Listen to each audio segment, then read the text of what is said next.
আর যদি একটি বাঁধ খুলে দেওয়া হয়, আর যদি আমার বাংলার জনগণকে বন্যার পানি দিয়ে হয়রানি করা হয়, তাহলে মনে রাখবা, রক্ত যখন দিয়েছি রক্ত আরো দেব। বাংলাদেশ থেকে ভারত মুক্ত করে ছাড়বো ইনশাল্লাহ। বাংলার মানুষের দুঃখ দেখলে আমি পাগল হয়ে যাই। ফেনীতে বন্যার্ত মানুষদের নিজের হাতে ত্রাণ দিতে পেরে নিজেকে আজ গর্বিত মনে হচ্ছে। এই অসহায় মানুষগুলির পাশে দাঁড়াতে পেরে নিজেকে আজ ধন্য মনে হচ্ছে। আপনারা যারা আছেন, আশেপাশে যারা আছেন, সবাই একটু সহযোগিতা করবেন। আর যারা দূর দূরান্ত থেকে আসছেন, আপনারা ফেনী ছাগলনাইয়াতে পশুরামপুর এদিকটা একটু দেখবেন। এখানের অবস্থা খুবই ভয়াবহ। এই শিশুদের হাতে, এই বন্যা কবলিত মানুষদের হাতে ত্রাণ দিতে পেরে আসলে নিজেকে আজকে ধন্য মনে করছি। আজকে খুবই খারাপ লাগছে এই ঘটনা দেখে। এদের এই বন্যার মানুষদেরকে আমরা খুবই খারাপ লাগছে আমাদের। এই মানুষদেরকে রক্ষা করো আল্লাহ, রক্ষা করো।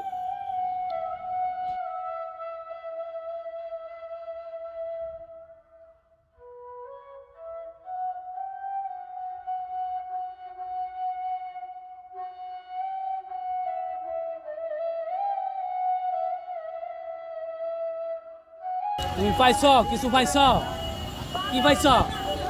ত্রাণ পাইছ? ত্রাণ পাইছ? খাবার খাবার পাইছ না? আচ্ছা, ঠিক আছে। আপনি কি জন্য ঘুরতেছেন? এখানে যে বন্যার্ত মানুষদেরকে সহযোগিতা করতেছে, ত্রাণ দিতেছে, আপনি কি পাইছেন? ধাক্কা ফেলাই দিছে? কে ধাক্কা ফেলাই দিছে?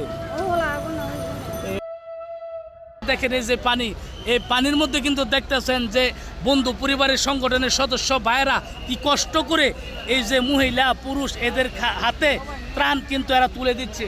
ভাইজান আসসালামু আলাইকুম।